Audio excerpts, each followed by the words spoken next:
Hello, I'm Raphael Bas, and today I'm going to share some insight on what quantitative finance is. So, I'm a student at HKUST. I'm in year 2 studying for a Bachelor of Science in Quantitative Finance, which I will refer to as QFIN in this presentation. For secondary school, I went to St. Joseph's College. My electives were BAFS Accounting, Physics, and ICT, and I also took M2.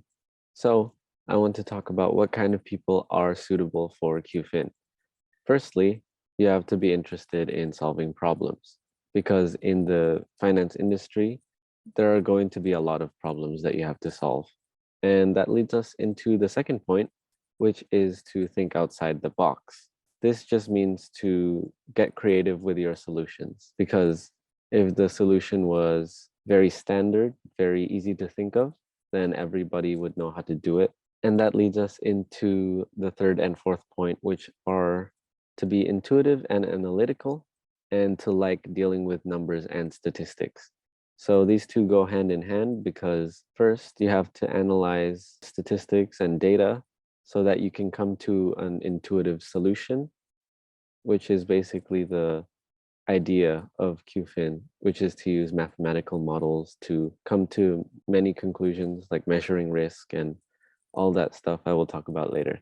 So the last 2 points, interest in math and programming and interest in finance, those are just the basic foundations that you need in order to, I guess, know if you're suitable for QFIN. Because once you combine math, programming, and finance, that's basically what QFIN is.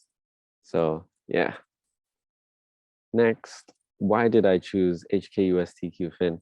Well, I'm interested in math and programming, so that was a really good thing for me to discover QFIN. And I also wanted to major in something related to business. So the finance part of quantitative finance wasn't really my interest. I just wanted to do something related to business. That is originally why I wanted to become an accounting major because I really liked the calculation part, but I realized that QFIN was a better fit for me because I could find creative solutions to problems using programming. And I've also been told that HKUST Business School is very good.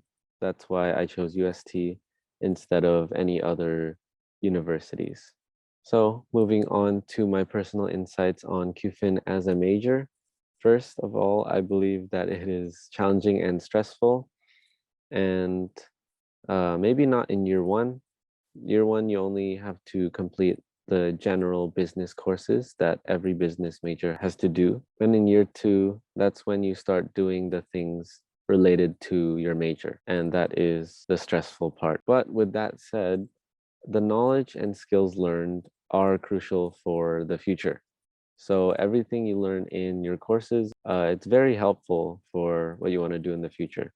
So leading on to number 3, as I said, the curriculum is very much appropriate to develop the skills that you need for the future job prospects that you want. So these prospects include financial risk managers or financial risk advisors, which are people that measure risks, which means they use these mathematical models to measure risk of a stock or measure risk of a portfolio. So a portfolio is just a bunch of stocks merged together. So yeah, they use these mathematical models to measure risk. As for quant analysts, quant developers, quant traders, they also use mathematical models, but in different ways. So quant analysts just use the models to predict the market. They analyze the market and figure out what trends there are. And as for the developers, they actually build these models. So they use programming to build mathematical models for other people to use. And as for traders, they also use mathematical models built by themselves or the developers to find out which points they should buy a stock and which points they should sell a stock. So yeah, those are the job prospects. And as you might have noticed, most of these jobs require mathematical models to analyze or predict market trends or measure risk for a certain portfolio or a certain stock. So to conclude my personal insights, I believe QFIN is a very challenging but rewarding major to be in, and the job prospects are quite nice if you are really interested in math and programming and finance, of course. More about QFIN in the JUPAS aspect. Upon entry, UST takes into account DSE grades and interview performance. So the interview is compulsory and you can't get into the program without having that interview. And as for the outline of the curriculum, the basic topics are finance, mathematics, statistics, data analytics, and computer programming. And to go more in depth on what topics there are, as you can see, there's investment analysis, portfolio management, risk management, derivatives, securities, and quantitative trading. So all of these words, if you don't quite understand them yet, that's perfectly fine because I didn't understand them until the end of year one. So once you get into the program, you'll just learn these terms as you go. And what you need to know about the entrance score requirements and the JUPAS code. First of all, the JUPAS code is JS5332, and the minimum scores for each DSE subject would be Chinese 3, English 4, LS 2, Math Core 3, and Elective 1 and Elective 2 are both 3. As for score calculation for UST QFIN, they'll be using the 8.5 scale for 2022 intake. So 5-star star will be 8.5, 5-star will be 7, 5 will be 5.5. And there are actually two methods to calculate your score for QFIN. Method 1 would have English doubled, math doubled, and then the other 4 subjects would be multiplied by 1.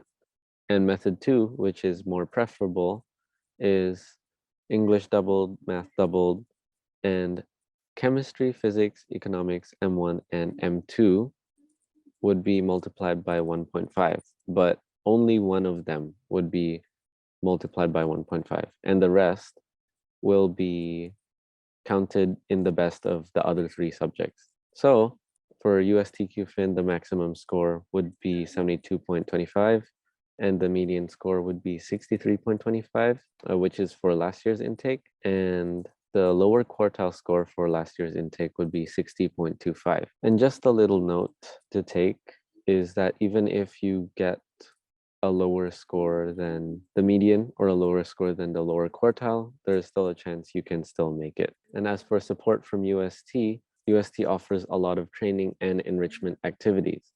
So UST sends these emails containing what kinds of activities they're offering and what opportunities there are to get involved more with the community. And next would be the Career Mentor Link program. And for QFIN, they match year 4s and year 3s with year 2s and year 1s. It's really helpful to have an older student of your major to help you in what kind of career you want to go for. And third, there's a QFIN speaker series where they invite year 3, year 4 QFIN students to share about their internships or their experiences with the industry so that they can give some insight to the younger QFIN students. Next, there is the Undergraduate Research Opportunities Program, which is also called UROP, Europe. This program is basically to let students research about what they want to research. And it's a very big spectrum of research opportunities for students. And moving on to the International Exchange Program, UST has a lot of exchange partners. So they provide a lot of help in getting students to where they want to study.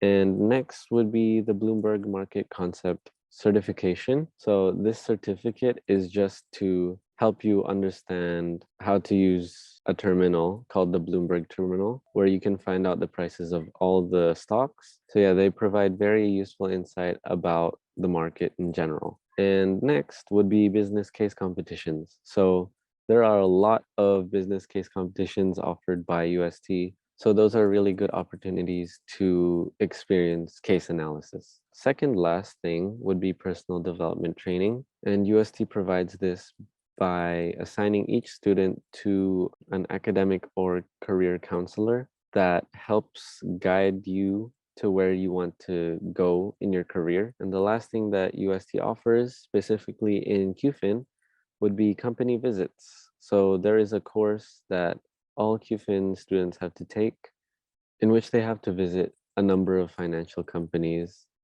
to know how they work. But unfortunately, for my year, we were unable to go to company visits because of COVID, but we were able to listen to talks online. So that was pretty great. So next, I would like to share some personal statement writing tips. So this procedure would make you start your personal statement off with your personality and your interests. And then you would have body paragraphs for each experience, which are relevant to the major that you want. And then after those body paragraphs, you can talk about what technical or personal skills that you achieved, and then you can conclude how these skills can help you excel in whatever major you want to pursue. So moving on to my own personal statement, which is more relevant to business majors or more specifically QFIN, I started off with my personality, which is analytical, creative, and logical. And these traits are usually what they look for in business majors. And then I moved on to my interests, which are business, problem solving, math, and programming, which, as I said before, are very QFIN related. So I listed my experiences. I participated in business programs or technology programs.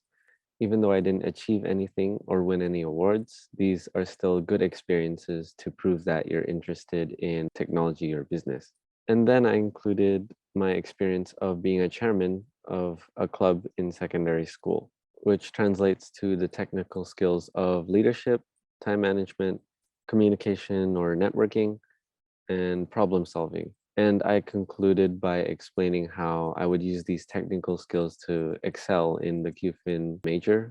To summarize my overall advice for the personal statement, I strongly suggest that you should list experiences that are really relevant to what you're applying for instead of just putting whatever achievements you have on your personal statement. For example, if you are applying for a business major, you wouldn't really mention that you won a lot of swimming competitions because they're not really related. You have to make sure your personal statement is relevant to the major that you want. And for final thoughts about QFIN as a major, first of all, if you're thinking about applying for it, you have to be ready for more advanced math compared to secondary school math. But moving on to the second point, M1 and M2 knowledge is very helpful in year 1 and year 2 because most students in year 1 have to take basic calculus. So they have to learn differentiation and integration. And that's why M1 and M2 knowledge is really helpful. And moving on to number 3, programming experience is very helpful for the QFIN program because there's at least one programming course that you have to do, and having basic programming knowledge and experience is incredibly helpful. With that said, it is also common for QFIN students to double major with computer science, but computer science is more than just programming, of course. You will have to learn about software, about hardware, about a lot of algorithms used in programming. And yeah, those would be very useful skills and very useful knowledge to become a quant developer to make models. Overall, QFIN plus computer science is a very common double major for QFIN students. So that is the end of my sharing. I hope my sharing inspired you, especially those who are interested in QFIN. Equity will be posting new videos about other university programs every day for the rest of this week. So stay tuned. And if you like this video, give us a thumbs up and subscribe to our channel. Remember to turn on the notification bell to be notified immediately of when our next video is published. And that is all for my sharing today. I've left the link of my PowerPoint slides in the description box below, so feel free to check it out. And thank you again for listening.